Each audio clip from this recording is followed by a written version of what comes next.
"Hello, John," he said, twisting a screwdriver and closing one eye, avoiding the trail of smoke curling up from his cigar.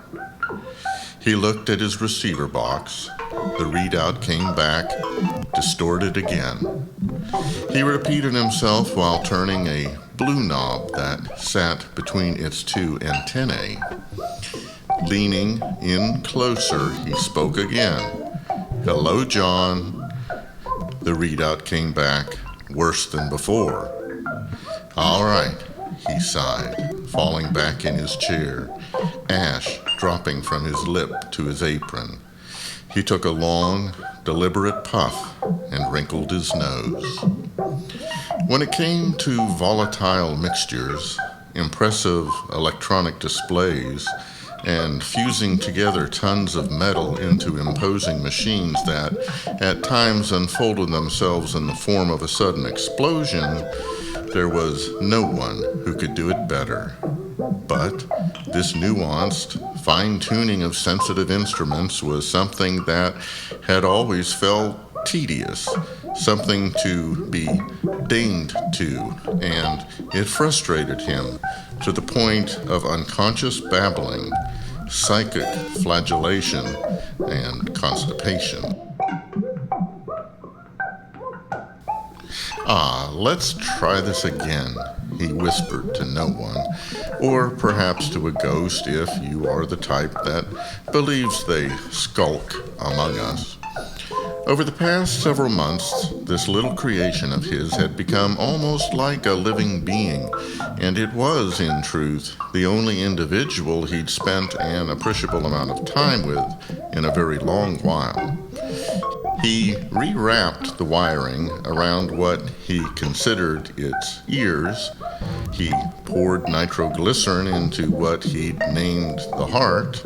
Hitting a breaking point, he beat it with a hammer about its belly and groin, or at least what he considered those to be. After this flight of anger had passed, he gave in to boredom and soldered a steel sword to what he thought of as its chest, not for any scientific reason whatsoever, but because in the early hours of morning he'd run out of ideas, and he liked the notion that adding the Mameluke his grandfather had been issued in World War I might give his humble-looking friend a more stately air. It sat there, motionless, holding the sword.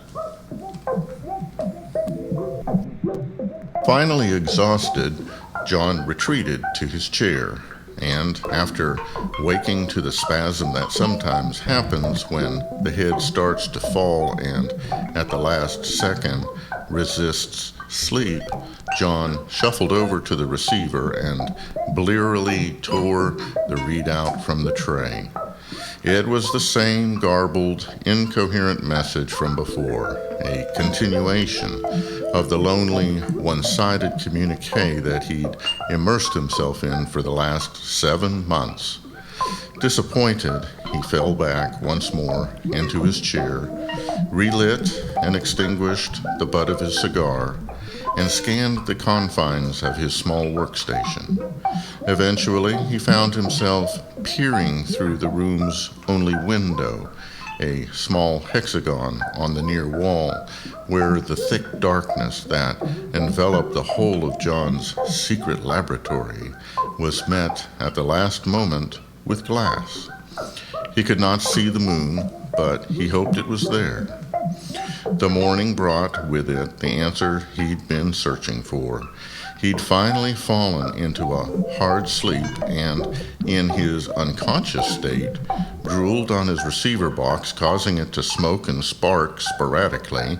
To fix this, he removed the outer casing and, waving the smoke away, revealed a moth that had been burnt black and melted into the receptors, no doubt once fatally attracted by the glowing filament in the bulbs.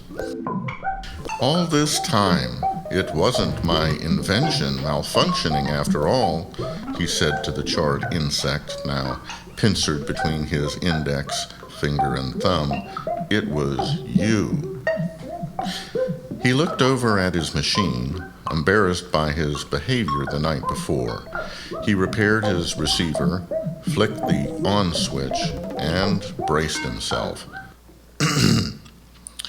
"Hello, John," he spoke. His creation whirred, clanked, and buzzed, and once the inertia had built, rocked side to side like a washer out of sync. Then came the biggest payoff. The receiver began to print, and there it was, clear as crystal, though he couldn't read it yet, the result he'd been working toward for months. He lit a cigar and began to drag towards the ocean.